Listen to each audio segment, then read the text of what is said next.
Bien, hermanos, como ustedes recordarán, el domingo pasado comenzamos esta nueva serie de sermones que hemos titulado Moldeando el carácter de nuestros hijos, la cual iniciamos estableciendo 3 presuposiciones básicas o 3 principios fundamentales. Estaba pensando ahorita, mientras estaba sentado esperando pararme aquí a predicar, que con la serie de sermones ocurre más o menos lo mismo que pasa con la construcción de una casa o de un edificio. Cuando uno busca a un arquitecto, un ingeniero para que le diseñe y le construya una casa, uno está esperando y deseando ver rápidamente las paredes ya levantadas, pero resulta que al principio el trabajo es muy lento. Tienen que comenzar a excavar en el solar, comenzar a poner el fundamento, pero eso es necesario. Si no ponemos un fundamento seguro, no vamos a edificar una casa segura. Y de igual manera, cuando hablamos de que vamos a predicar o hablar sobre cómo moldear el carácter de nuestros hijos, quizás muchos de nosotros estamos esperando que nos digan algo rápidamente, algo práctico. Cómo lidiar con los problemas de nuestros hijos, cómo trabajar con ellos en el hogar, qué hacer cuando no nos obedecen, qué hacer cuando hay una rebeldía, qué hacer cuando esto, qué hacer cuando aquello. Pero hermanos, aquí estamos primero poniendo el fundamento. Tenemos que tomar tiempo para dar estos principios fundamentales, los principios que van a sostener el edificio. Vamos a tener que esperar con paciencia hasta que esas paredes puedan comenzar a ser levantadas. Y dijimos la semana pasada que hay 3 presuposiciones básicas, 3 principios fundamentales sobre los cuales vamos a construir el edificio. La semana pasada tratamos con el primero de esos principios y en aquella ocasión vimos a la luz de la enseñanza de la Escritura que cada uno de nuestros niños necesita desesperadamente ser moldeados por nosotros como padres. Ese es el fundamento, el primer fundamento que hemos echado en esa zapata que estamos tratando de echar para luego levantar el edificio. La primera es, cada uno de nuestros niños necesita desesperadamente, urgentemente, ser moldeados por nosotros como padres. Y esto por 3 razones. En primer lugar, por la realidad del pecado que mora en el interior de cada uno. En segundo lugar, por la efectividad de la corrección paterna. Y finalmente, por los trágicos resultados que vendrán si descuidamos este deber. Y esta noche consideraremos el segundo principio fundamental, el cual podemos enunciar de la siguiente manera. Es responsabilidad personal de los padres moldear el carácter de cada uno de sus hijos. Ya hemos dicho que nuestros niños necesitan ser moldeados. Ahora estamos diciendo que es responsabilidad de los padres dedicarse con fidelidad a Dios, con ahínco, con interés, a moldear el carácter de cada uno de sus hijos. Ahora bien, hermanos, antes de pasar a considerar esta presuposición o principio fundamental, es necesario que hagamos una aclaración. Las enseñanzas que estamos impartiendo en esta noche y todas las demás noches que el Señor nos permita expandir este tema, no han sido extraídas ni de la experiencia personal de este predicador, ni de la experiencia personal de ningún otro hombre, ni de la experiencia personal de un predicador de aquí de la iglesia o de cualquier otra persona. Hemos venido aquí y vamos a seguir viniendo aquí a escuchar cuál es la perspectiva que tiene Dios de estas cosas, las cuales han sido reveladas en este libro que nosotros conocemos como las Sagradas Escrituras. Así que no hemos venido a enterarnos cuáles son de las últimas teorías de los psicólogos, sean seculares o sean cristianos. Tampoco hemos venido a copiar las experiencias de tal o cual padre en la forma en que él ha criado a sus hijos. No, hemos venido a preguntarnos, ¿qué dice Dios? ¿Qué dice Dios? Y esto es importante porque una de las manifestaciones más latentes de la rebeldía humana es que Dios dice una cosa y el hombre dice otra. Y una de las áreas donde más se manifiesta esa rebelión humana es precisamente en la familia. Dios dice una cosa, el hombre dice otra. Por eso la invitación de Dios al hombre no solo incluye el abandono de sus pecados, sino también el abandono de sus concepciones personales. Dios no solo invita al pecador a dejar atrás sus pecados, sino que Dios en una forma clara y expresa invita al hombre a dejar a un lado sus concepciones personales. Isaías capítulo 55, versículo 7. Allí podemos ver claramente cuál es la invitación que Dios le hace a todo hombre.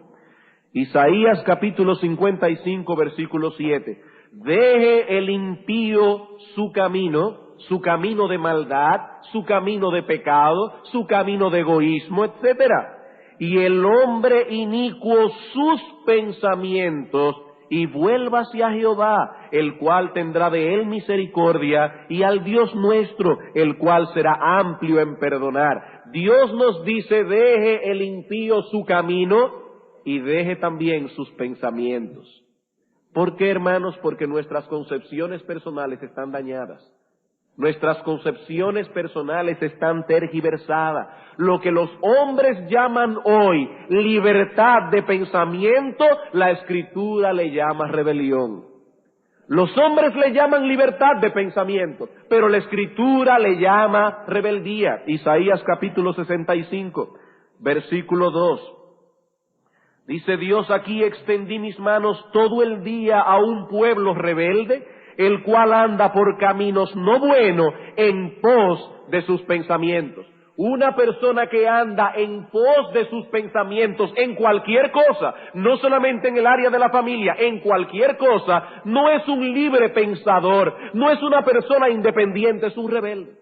Y Dios dice aquí, ellos andan por camino no bueno. ¿Cuál es ese camino? Ellos andan en pos de sus pensamientos. Yo sé que alguien puede estar pensando, pero ¿acaso no tiene el hombre libertad de pensamiento? Sí, el hombre tiene libertad de pensamiento, pero dentro de los límites de lo que Dios nos ha revelado en su palabra. Decir, por ejemplo, y solamente por dar un ejemplo, que la homosexualidad no es una perversión, sino más bien un estilo de vida distinto, eso no es libertad de pensamiento, eso es rebelión. Eso no es libertad de pensamiento, eso es rebeldía, porque Dios ha dicho en su palabra que los homosexuales no heredarán el reino de Dios. Y lo mismo podemos decir con respecto a la crianza de nuestros hijos. Fue Dios quien creó la familia y por lo tanto es Dios el único que sabe cómo funciona esta adecuadamente. Y aquí Dios dice una cosa y el hombre siempre está diciendo otra. Ahora bien, hermanos, ¿qué dice Dios? Hemos venido aquí a escuchar qué dice Dios. Bueno, en primer lugar, Dios nos dice que nuestros hijos necesitan desesperadamente ser moldeados en su carácter. Eso es lo que Dios nos dice en su palabra, que ellos no pueden moldearse solos, que ellos necesitan ser moldeados. Y en segundo lugar, Dios nos dice en su palabra que es nuestra responsabilidad personal como padres dedicarnos a moldear el carácter de nuestros hijos. Y es precisamente este principio el que deseamos desarrollar esta noche. Y la estructura de nuestro sermón en el día de hoy es bien simple, bien simple.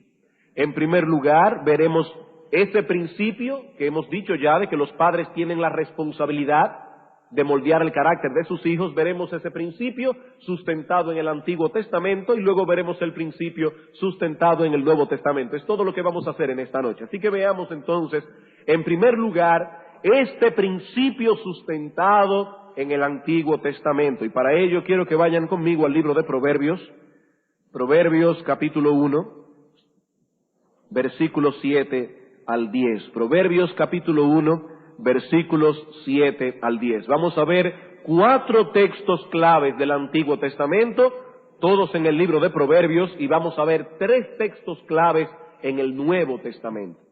Comencemos entonces con nuestro primer texto del Antiguo Testamento, Proverbios capítulo 1, versículos 7 al 10. El principio de la sabiduría es el temor de Jehová. Los insensatos desprecian la sabiduría y la enseñanza. Oye, hijo mío, la instrucción de tu padre, y no desprecies la dirección de tu madre, porque adorno de gracia serán a tu cabeza y collares a tu cuello. Hijo mío, si los pecadores te quisieren engañar, no consientas. Como ustedes pueden haber notado desde el sermón anterior, el libro de Proverbios ocupa un lugar clave en el tema que estamos tratando.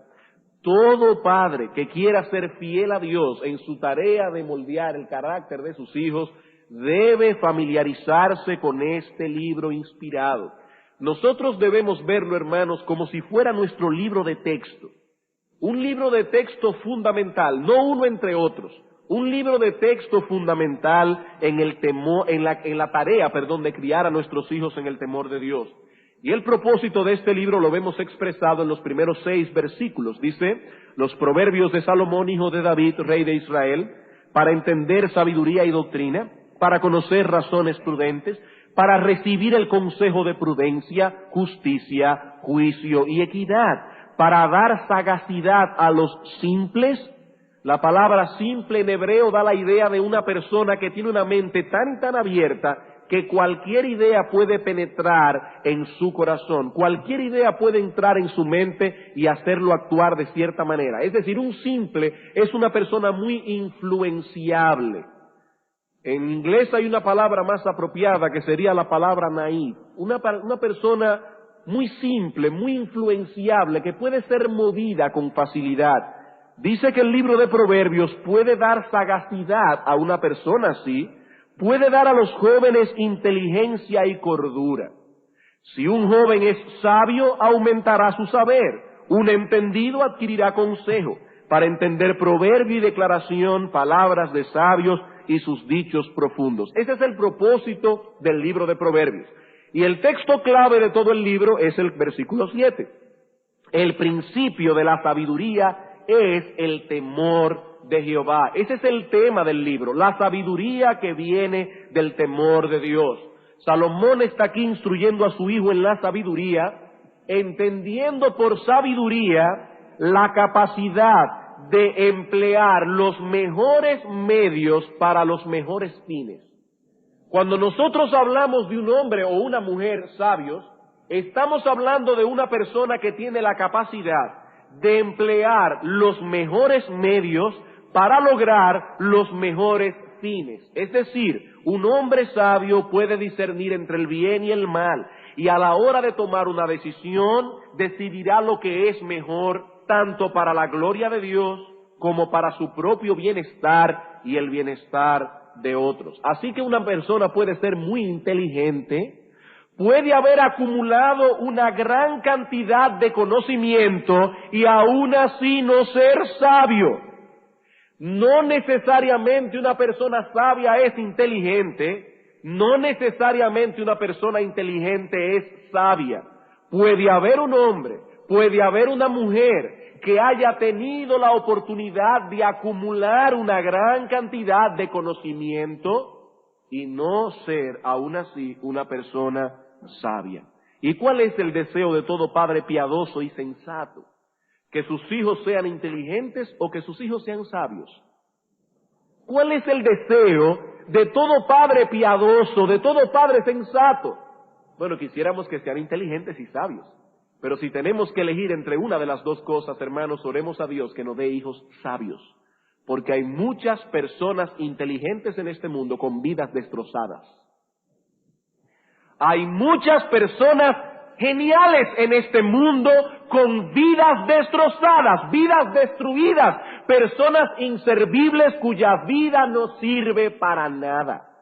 Así que, hermanos, todo padre piadoso, todo padre sensato debe desear que sus hijos lleguen a ser sabios, que a la hora de enfrentar la vida sepan tomar las mejores decisiones y usar los mejores medios para lograr los mejores fines. Ahora bien, Salomón nos dice en los versículos 7 al 10 que hay 3 fundamentos necesarios para obtener esa sabiduría. Hay 3 cosas necesarias para poder obtener esa sabiduría. En primer lugar, dice él que si deseas obtener sabiduría, debes adquirir temor de Dios. El principio de la sabiduría es el temor de Jehová. El temor de Dios es el principio, la fuente de donde emana la sabiduría, la parte principal y fundamental de ese conocimiento. Y así como no podemos aprender a leer sin conocer el abecedario, así tampoco podemos llegar a ser sabios sin tener temor de Dios. Eso es imposible. El hombre que teme a Dios toma en serio sus amenazas. El hombre que teme a Dios sabe cuáles son sus mandamientos y sabe que esos mandamientos deben ser obedecidos por su propio bien. El hombre que teme a Dios aprende a ampararse en las promesas divinas. Pero hermanos, ¿qué le pasa a un hombre que no tiene temor de Dios? Un hombre que no tiene temor de Dios es una especie de barco navegando a la deriva en una noche oscura e intempestuosa, sin carta de ruta y sin brújula. Eso es un hombre que no teme a Dios. Y por lo tanto es imposible ser un hombre sabio sin temor de Dios. Eso no puede ser. Ese hombre está navegando en una noche oscura, tempestuosa, sin carta de ruta y sin brújula. No puede llegar a ningún sitio. Por lo tanto no puede ser un hombre sabio. El primer fundamento para poder obtener la sabiduría es el temor de Dios. En segundo lugar, Salomón nos dice que para obtener esa sabiduría se necesita dirección e instrucción paterna. Para poder obtener la sabiduría se necesita instrucción y dirección paterna. Versículos 8 y 9.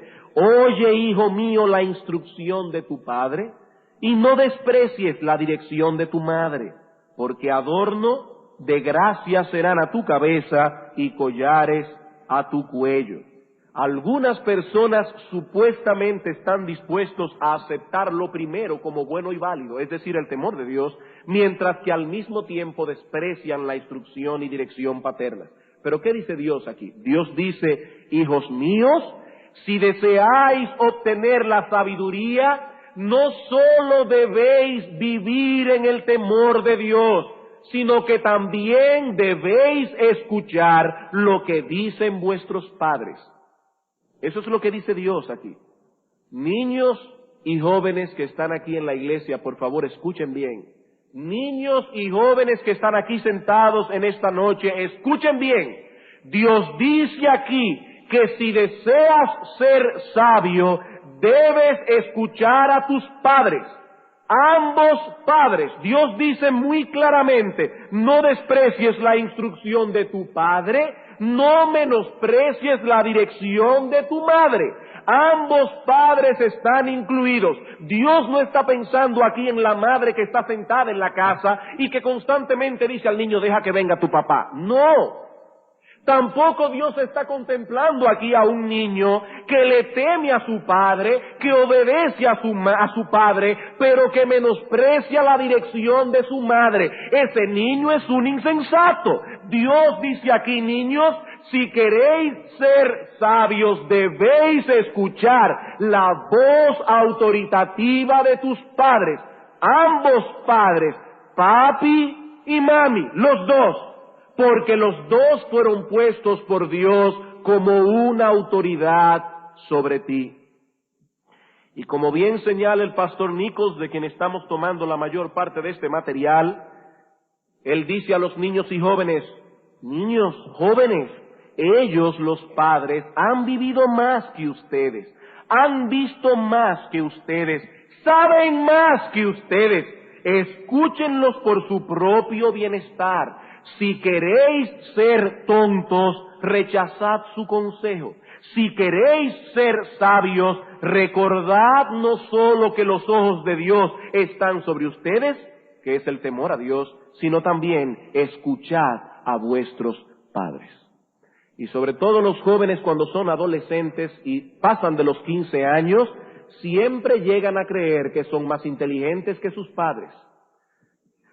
Mira, jovencito, si tú piensas que eres más inteligente que tus padres, yo voy a suponer que lo eres. Vamos a suponer, dentro de 10 años te vas a dar cuenta que no es así, pero vamos a suponer que lo eres. Quiero poner un ejemplo sobre tu conciencia en esta noche. Nuestro Señor Jesucristo era perfecto, indudablemente más inteligente que José y María, y dice la Escritura que durante toda su vida estuvo sujeto a sus padres hasta que llegó a ser un adulto. Así que cuando el diablo ponga en tu corazón la idea de que eres más inteligente que tu papá y que eres más sabio que tu mamá, recuerda que el Señor Jesucristo era más inteligente que tu mamá y que tu papá, y se sometió a sus padres hasta que llegó a ser un adulto. Si quieres ser sabio, Dios te dice aquí lo que tienes que hacer. Si quieres ser un tonto, rechaza el consejo de tus padres y vas a ver. Y en tercer lugar, Salomón nos dice en los versículos 10 al 19 que si queremos ser sabios, debemos rechazar los consejos del mundo impío que nos rodea. Dice aquí en el versículo 10, hijo mío, si los pecadores te quisieren engañar, no consientas, no consientas. El autor nos está presentando un contraste aquí. Él no está viviendo en un mundo utópico donde todo es bondad, donde todo es bueno, sino que él sabe que en este mundo no solo recibiremos influencias positivas, sino también influencias negativas. Así que por un lado nos dice a los niños y jóvenes, escuchad la voz de Dios, escuchad a sus padres, pero por el otro lado dice, no escuchen la voz de los pecadores. No escuchen la voz de los pecadores. Ellos tratarán de engañarte. Ellos tratarán de arrastrarte al estilo de vida de ellos. Si quieres ser sabio, no cedas a la presión, no te dejes intimidar, no seas tan cobarde.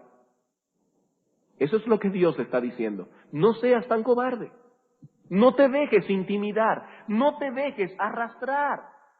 Debemos resistir el estilo de vida y la filosofía de vida del mundo si deseamos ser sabios. El Salmo 1 que cantamos hace un momento. ¿Qué dice el Salmo 1? Que si queremos ser sabios debemos tomar la senda distinta a la del consejo del malo.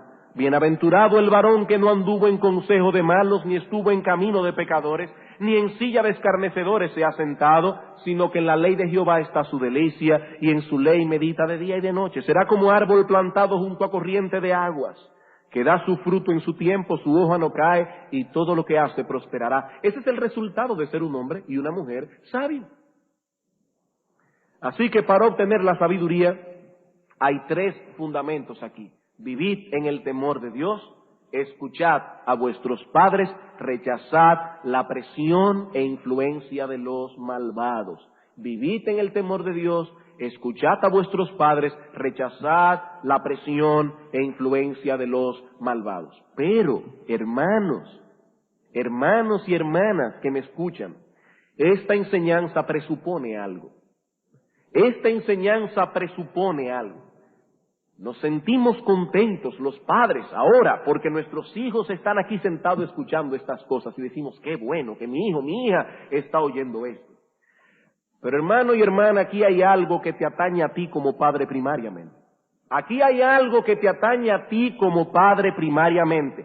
Salomón está presuponiendo que nuestros hijos están recibiendo instrucción tanto del padre como de la madre. Hay una presuposición envuelta en el texto. Muchos jóvenes terminan escuchando el consejo de los malvados porque no encontraron en el hogar las respuestas que tenían a sus preguntas. No lo encontraron. Tenían temor a ser defraudados por padres que nunca tenían tiempo. O sencillamente nunca llegaron a desarrollar con sus padres una relación abierta de comunicación desde que nacieron. No llegaron a fomentar esa relación. Quisieron esperar que los niños sean más grandes. Y siempre había una razón para esperar que sean más grandes, para fomentar esa relación. ¿Y qué sucedió? Cuando surgieron las inquietudes y el joven llegó adolescente con muchas preguntas, decidió ir a buscar sus respuestas en otro lado. Esa fue su decisión. Hermanos, es importante que nos detengamos por un momento a considerar esto. Es importante. Podemos con limpia conciencia amonestar a nuestros hijos, porque ellos no han seguido nuestros consejos y nuestras instrucciones en cuanto a los valores de la vida, en cuanto a la vida eterna, en cuanto al temor a Dios, en cuanto a los amigos con que debían andar, los amigos que debían escoger, el estilo de vida que debían imitar, el modo de comportarse como una señorita o como un joven. Podemos nosotros amonestar con buena conciencia a nuestros hijos porque en algún punto de esos no ha seguido nuestra instrucción. O hermanos, más bien podemos nosotros ser amonestados por Dios por cuanto no hemos instruido adecuadamente a nuestros hijos en lo que respecta a esas cosas. Hermanos, ¿cuál de las dos cosas? ¿Podemos nosotros amonestar a nuestros hijos o puede Dios amonestarnos a nosotros porque no les hemos dado a ellos instrucciones claras en todas las cosas? Hermanos, somos nosotros que debemos instruir a nuestros hijos en cuanto a los amigos que deben tener, en la forma en que se deben vestir, en el estilo de vida que van a seguir, en el temor a Dios, en la piedad, en todo. En todo. Nuestros hijos no pueden moldearse solos. Ellos necesitan de nuestra instrucción para que puedan llegar a ser sabios. Así que este primer texto que hemos leído del libro de Proverbios infiere el deber que estamos tratando de establecer en esta noche. ¿Cuál es el deber? Nosotros los padres tenemos el deber de moldear el carácter de nuestros hijos. Y Salomón está presuponiendo que todo padre, toda madre dará dirección e instrucción clara a sus hijos. Pero hay otros textos en el mismo libro de Proverbios que no infieren el asunto, sino que lo enseñan clara y directamente. Aquí lo infiere, pero hay otros textos de Proverbios que lo enseñan en una forma clara y llana. Proverbios capítulo 19, versículo 18. Proverbios capítulo 19, versículo 18. Castiga a tu hijo en tanto que hay esperanza, mas no se apresure tu alma para destruirlo. Noten que aquí no se infiere nada. Dios nos dice en una forma directa, que el disciplinar a nuestros hijos, el criarlos en la disciplina y amonestación del Señor, no es una opción, tampoco es una sugerencia, es un deber, una obligación. El no hacerlo equivale a tomar otra decisión. Noten, el texto pone delante de nosotros dos decisiones. O decidimos criar a nuestros hijos en el temor de Dios, o entonces hemos tomado otra terrible decisión. ¿Saben cuál es? Destruirlo.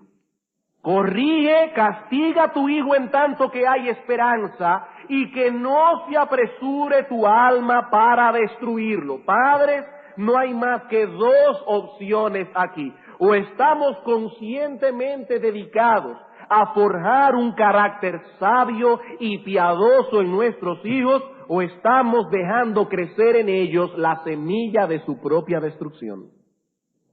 Solo dos opciones. Pero hay algo aquí que nos llama poderosamente la atención, y es el hecho de que Dios no se limita en el texto a dar la orden, sino que al mismo tiempo pone un incentivo. Dios no solo te da la orden, sino que al mismo tiempo Dios te estimula, pone un incentivo aquí. Dios nos dice, castígalo en tanto que hay esperanza. Lo que Él está diciendo es, hay esperanza. Y Dios está usando esa esperanza como una motivación para los padres. ¿Y qué es lo que nos llama la atención? Bueno, lo que nos llama la atención es el hecho de que Dios entiende que nosotros los padres necesitamos un incentivo, que nosotros los padres necesitamos una motivación para hacer esto. Y ya me imagino algunos solteros aquí preguntándose, ¿y necesitan los padres motivación para dedicarse a moldear el carácter de sus hijos? ¿Acaso necesitan los padres una motivación, un incentivo para dedicarse a una tarea tan sagrada? Bueno, solo una persona que no tenga hijos podría responder que no. Porque realmente hay pocos trabajos que tiendan a ser más desalentadores que este, el moldear el carácter de nuestros hijos. Y como Dios sabe eso, Dios no se limita a darnos la orden, Dios también nos estimula, porque Él es un Dios bondadoso. Hermanos, cuando un padre ha estado trabajando con su hijo una y otra vez, y vienen esos terribles momentos, cuando creemos no que el asunto se ha estancado, no, sino que más bien ha echado para atrás, entonces nos preguntamos, ¿y valdrá la pena todo esto? ¿Vale la pena todo esto? Las pelas que he tenido que pegarles, las veces que he tenido que hablarles acerca de ese mismo asunto y ha vuelto a caer en el mismo asunto. ¿Vale la pena todo esto? Hermanos, no se den por vencidos porque vale la pena. Dios nos dice, hay esperanza, hay esperanza. Él nos conoce y sabe cuánto nos desanimamos, pero nos ha dejado esta promesa aquí para alentarnos a seguir adelante. Perseveren en el asunto. Si ya se lo has dicho 50 veces, dígaselo otra vez, con la misma paciencia que tuvo el primer día que se lo dijo. Insista de nuevo, exígaselo otra vez. Nunca se dé por vencido, porque hermano, hay esperanza. Dios lo dice en su palabra, hay esperanza. Quizá tengamos que esperar que nuestros hijos se casen y tengan sus hijos para ver el fruto de todo esto.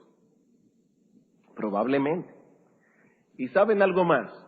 Probablemente nuestros propios hijos tendrán que esperar a tener sus hijos para comprender algunas cosas. Probablemente. Pero un buen día llegarán a tu casa con tus nietos, o sea, con los hijos de ellos, y te mirarán con cierta nostalgia y te dirán, ahora yo entiendo algunas cosas. Hay esperanza, hay esperanza. No te des por vencido, sea más tarde o más temprano, verás lo que este texto dice. Lo verás, sea más tarde o más temprano. Dios lo ha prometido. Pero recuerda, hermano, que la promesa de Dios solo se obtiene por medio de la fe y la paciencia. Por medio de la fe y la paciencia, Hebreos capítulo 6, versículo 12, sean imitadores de aquellos que por la fe y la paciencia heredan las promesas. El asunto no es creer en un momento, el asunto es seguir creyendo, perseverar aun cuando las circunstancias me dicen esto no vale la pena. Pero hermano, cuando tu circunstancia te diga esto no vale la pena, recuerda Proverbios 19, 18. Hay esperanza. Proverbios capítulo 23, versículo 13 al 14. Proverbios 23, versículo 13 al 14. No rehúses corregir al muchacho, porque si lo castigas con vara, no morirás. Lo castigarás con vara y librarás su alma del Seol. Una vez más nos encontramos aquí con un imperativo. No es una opción ni una sugerencia. Podrás rehusar algunas cosas a tus hijos, pero nunca rehuses el corregirlo. Eso es lo que dice Dios aquí. ¿Por qué? ¿Cuál es el incentivo? Porque si no lo corriges consistentemente, estás produciendo en ellos ese estilo de vida que probablemente lo llevará a una muerte temprana. Si rehusas corregir a tu hijo, estás forjando, lo estás moviendo a ese estilo de vida que probablemente conduzca la vida de tu hijo a una muerte temprana. Así que mientras el texto anterior proveía de un estímulo a los padres desanimados, este texto provee un estímulo para los padres despreocupados, o los que están excesivamente ocupados en otras cosas. Aquel le decía al padre desanimado, hay esperanza. Este le dice a los padres despreocupados, hay un riesgo. Hay un riesgo. Lo que Dios nos está diciendo aquí es que este es un asunto de vida o muerte, que hay un alto riesgo envuelto en el descuido de este deber. El texto nos dice que por nada del mundo rehuses el corregir a tu hijo, que el riesgo que te corres es altísimo. Hermano, lo estás exponiendo a una muerte temprana. Y lo que es peor aún, lo estás o no estás haciendo nada para impedir que tu hijo vaya al infierno. No estás haciendo nada para impedir que tu hijo caiga finalmente en el infierno. Este es un asunto de vida o muerte. Hermanos, imagínense por un momento una ilustración que escuché esta semana, o que leí esta semana. Imagínense por un momento que sus 3 hijos están jugando en el patio de su casa, donde usted le ha armado una pequeña piscina de plástico. Sus niños de 2 y 4 años están metidos en el agua y su bebé de 5 meses está sentado en su coche observando a los otros niños. Pero usted entra por unos segundos a la casa a hacer algo y en ese momento a sus hijos se les ocurre la brillante idea de sacar al bebé del coche y meterlo con ellos en el agua. Yo le voy a hacer una pregunta. ¿Cuál sería su reacción Si de repente usted escuchara el grito de sus hijos de 2 y 4 años diciéndole que su bebé de 5 meses está en el fondo de la piscina con la cabeza debajo del agua, ¿cuál sería su reacción? ¿Se imaginan ustedes que la madre les dirá, yo no puedo ir ahora porque estoy haciendo unos quehaceres en la cocina o me estoy pintando las uñas? ¿Ustedes creen que la madre diría eso? Yo supongo que no. Yo supongo que no. Es más, estoy seguro que no.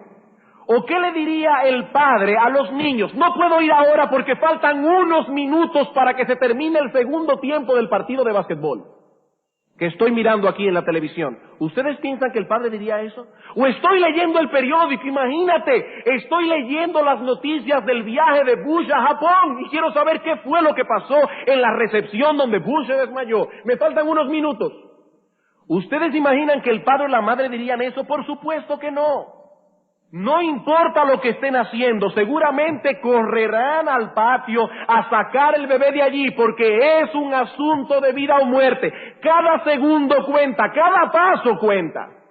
Bien, hermanos, lo que Dios nos está diciendo aquí es que no hay excusa que sea válida para dejar de moldear el carácter de nuestros hijos, porque esto es un asunto de vida o muerte. Es un asunto de vida o muerte. No rehúses corregir al muchacho, porque si lo castigas con vara no morirá. No morirá. Cada segundo cuenta, cada minuto cuenta, cada hora, cada día, cada semana, cada momento cuenta. Es un asunto de vida o muerte. Eso es lo que Dios nos está diciendo aquí. Así que, hermano, no digas que tienes mucho trabajo o que hay otras cosas más importantes que atender. O te dedicas a moldear el carácter de tu hijo, o escucha bien esto, en algún momento tendrás su cadáver en tus brazos. Y tal vez tú mueras antes que tus hijos. Pero aquí no estamos hablando únicamente de una muerte física. A veces hay una muerte peor que esa. O te dedicas a moldear el carácter de tus hijos, o verás con tus propios ojos la vida de tu hijo y de tu hija destruida. Y a veces me pregunto qué es peor para un padre, ver a su hijo muerto o con una vida destrozada. El texto dice, no rehúses corregir al muchacho, porque si lo castigas con vara no morirá. No morirá, es un asunto de vida o muerte. Si no te dedicas a moldear el carácter de tus hijos, algún día tendrás en tus propios brazos el cadáver de tus criaturas. No hay tiempo que perder. No hay tiempo que perder. Ni un segundo, ni una hora, ni un día. Otro texto, Proverbios 29:17. Recuerden, hermanos, lo que estamos tratando de probar aquí. Estamos tratando de probar de que hay una responsabilidad en los padres de moldear el carácter de sus hijos. Proverbios capítulo 29, versículo 17. Corrige a tu hijo y te dará descanso y dará alegría a tu alma. Corrige a tu hijo y te dará descanso y dará alegría a tu alma. Una vez más, he aquí el deber. Corrige a tu hijo. ¿Cuál es la motivación ahora? Te dará descanso y alegría. Te dará descanso y alegría. Dice el pastor Nichols muy acertadamente. ¿Desea usted paz mental, felicidad? ¿Quiere estar orgulloso de sus hijos? ¿Quiere alegrarse en ellos? Moldéelos ahora, descanse después. Moldéelos ahora, descanse después. No los moldee ahora y estará preocupado y ansioso después. Llorará después. Es la inferencia lógica del texto. Hermanos, Dios está apelando aquí al amor propio. Oye, ¿es correcto eso que Dios apele al amor propio? Bueno, Dios lo cree correcto. Porque Dios está aquí diciéndole a los padres, ¿tú quieres descansar? Aún sea por esa motivación egoísta, ¿quieres descansar? Moldea el carácter de tus hijos ahora. Descansarás después. Todo ser humano desea descansar algún día, disfrutar de una vida quieta y tranquila. Bueno, el camino para los padres lograr eso es el de dedicarse a moldear el carácter de sus hijos. De lo contrario, cosechará dolor, tribulación, angustia y desasosiego. Muchas veces los padres clamamos por un momento de paz y tranquilidad. De hecho, yo conozco el testimonio de muchos padres, entre los cuales yo me incluyo, que dicen: desde que tuve mi primer hijo no he vuelto a dormir una noche entera. Muy rara vez. Muy rara vez. Siempre está uno con el oído aguzado para ver un ruido, cualquier cosa que ocurre. La tos, aquello, lo otro. Y los padres clamamos: yo quiero un momento de paz y tranquilidad. Bien, Dios está diciendo aquí que la tranquilidad vendrá, pero no ahora. La tranquilidad vendrá, pero no ahora. Moldélos ahora, descanse después. Si hay algo que se le pueda quedar grabado de este mensaje en esta noche es esto: moldélo ahora, descanse después. Podremos tomarnos ciertos respiros en el interín, pero el verdadero descanso vendrá después. Ese después puede ser dentro de 15, 20, 25 años, yo no lo sé, pero vendrá. Pero después. No ahora. No ahora. Algunas personas me preguntan: ¿cómo yo puedo saber si mi hijo o mi hija de 8 años es convertido? Espera que se case. Cuando tú lo veas que se casa con un hombre y una mujer piadoso, tú puedes decir: era creyente. Era creyente. Moldéalo ahora, descansa después. Es la fórmula bíblica. Dios te está prometiendo aquí tranquilidad, paz, sosiego, pero hermano, no ahora. No ahora. Bien, habiendo sustentado el principio con algunos textos del Antiguo Testamento, vamos ahora al Nuevo Testamento. Efesios capítulo 6, versículo 4.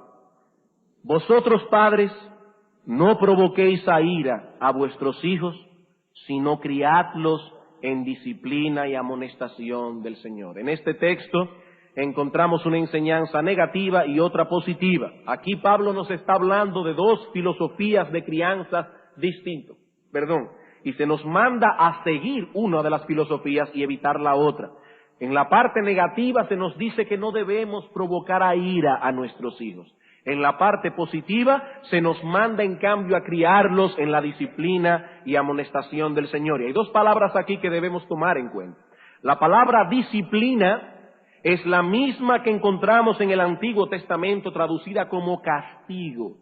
Castigo. Y enfatiza básicamente el elemento de demanda que debe estar presente en el proceso de moldear el carácter de nuestros hijos. Es decir, que Dios no está esperando únicamente que nosotros le digamos a nuestros hijos lo que ellos deben hacer y después confiar en que ellos van a hacerlo. No, debemos darle la instrucción, pero al mismo tiempo debe venir una demanda. ¿Qué sucede si el niño no sigue la instrucción?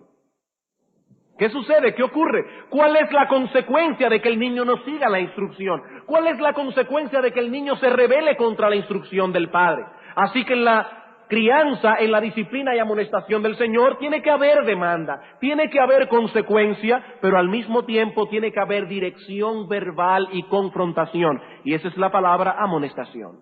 Amonestación. Así que en el proceso de criar a nuestros hijos, en el proceso de moldear su carácter, deben estar envueltos estos dos elementos. Por un lado, debemos dar algunas directrices verbales, pero por el otro lado debe haber algunas demandas de que esas directrices sean obedecidas. Son los mismos elementos que encontramos en el Antiguo Testamento: vara e instrucción. Noten, hermanos, no puede haber uno sin el otro. No puede haber instrucción sin vara, no.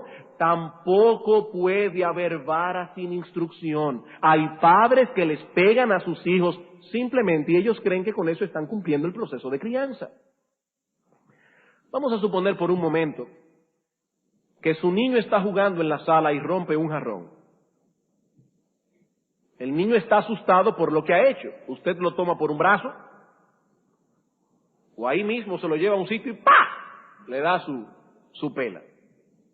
Pero usted no le ha explicado al niño qué pasó.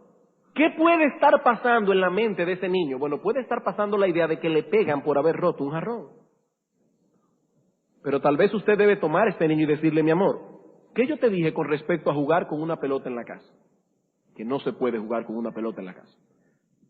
¿Qué tú hiciste? Jugué con la pelota en la casa. ¿Cómo se llama eso? Desobediencia. ¿Y qué yo debo hacer como padre por tu desobediencia? Pegarme una pela. Bien, date vuelta y le pega. Eso es vara e instrucción. No puede haber una de las dos. Tienen que estar las dos para que el texto de Efesios 6:4 se cumpla cabalmente. Ahora bien, hermanos, debemos notar aquí la estrecha relación que existe entre la parte negativa del texto y su parte positiva. Algunos padres no le pegan a sus hijos porque tienen el temor de provocarlos a ira. Pero hermanos, el texto enseña todo lo contrario.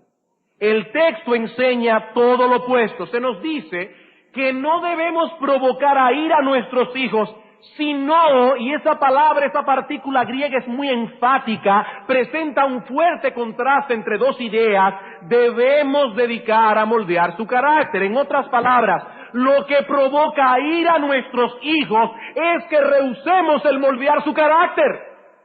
Él está diciendo, no provoques a ira a tu hijo, sino, en cambio de eso, moldea su carácter, disciplínalo y amonéstalo en el Señor. Los niños que se dejan sin corregir, sin ninguna demanda sobre ellos, sin ninguna o muy poca dirección e instrucción paterna, terminan llenos de resentimiento, llenos de amargura, enojo, hostilidad y desafío.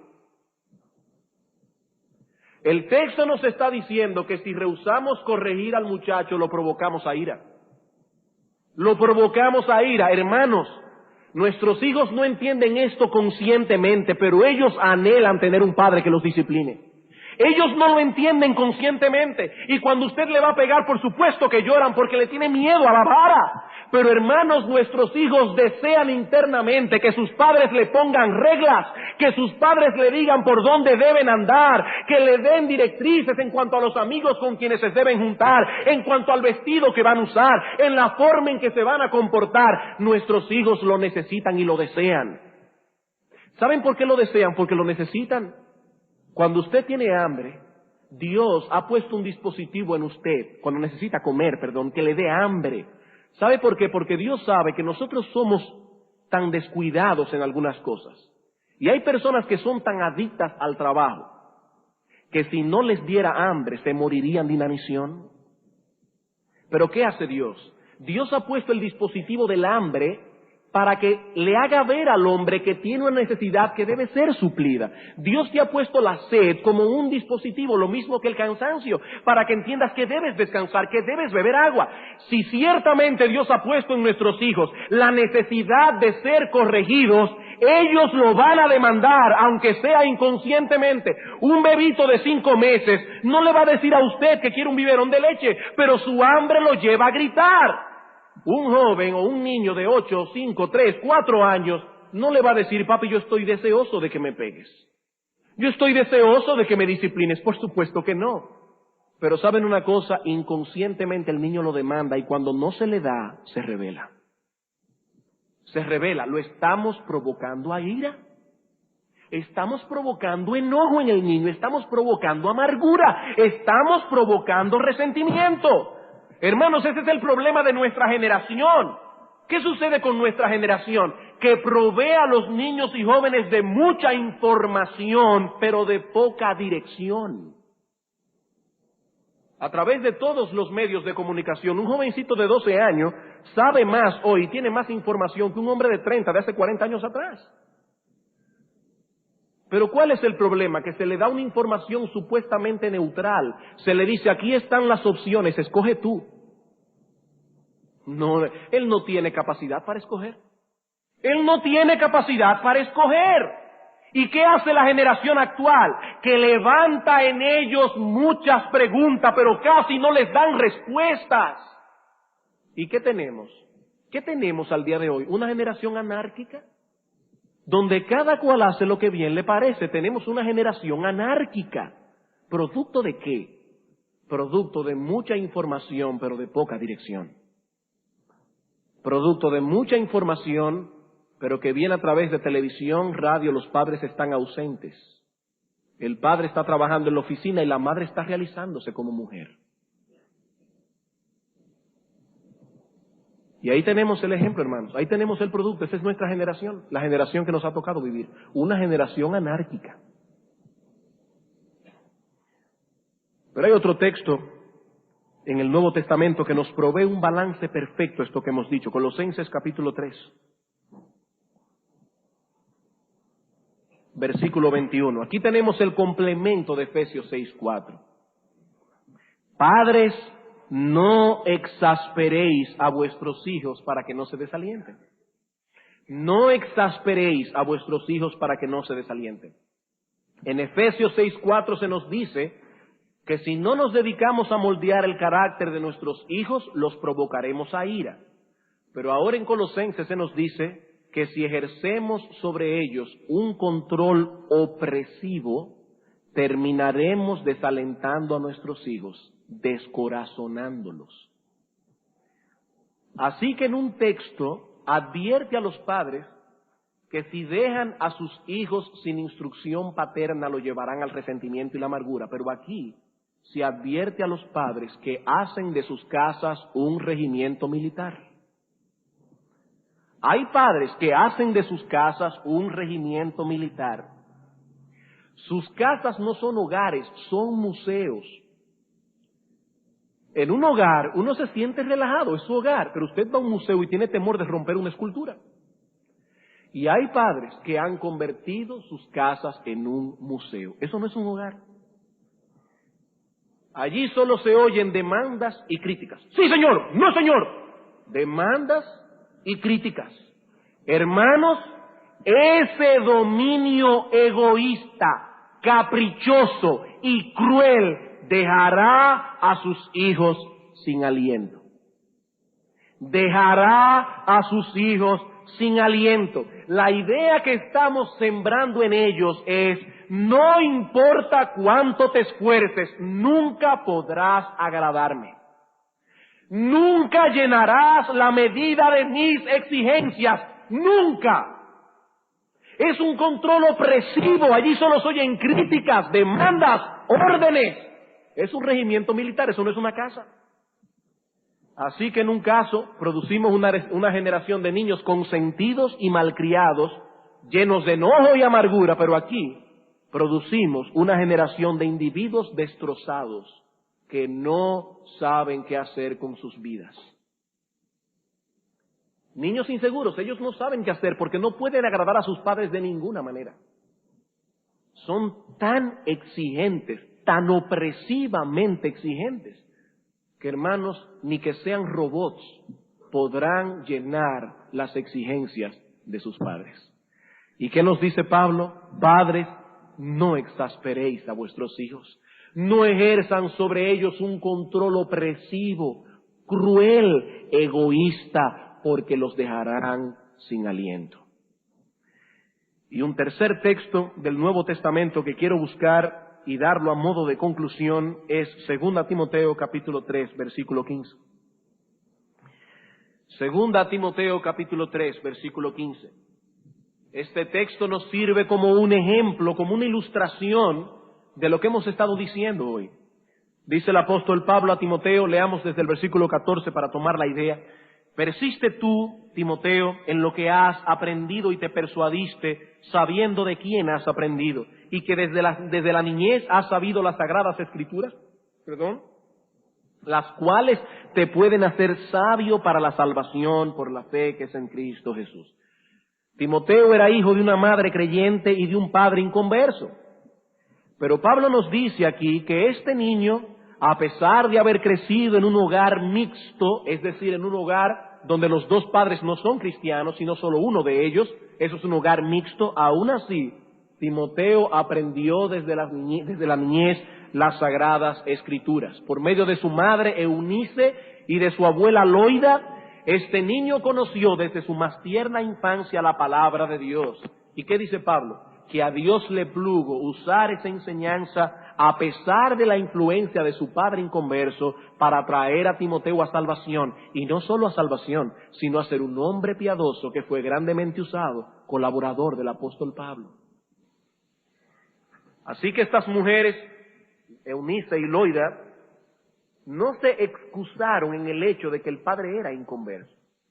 Tampoco esperaron a que Timoteo cumpliera los 6 años, o los 10, o los 12, para entrar en la educación del niño, sino que ellas fueron responsables con la educación del niño y a Dios le plugo bendecir esa responsabilidad. ¿Y por qué traemos este ejemplo hoy en la noche aquí?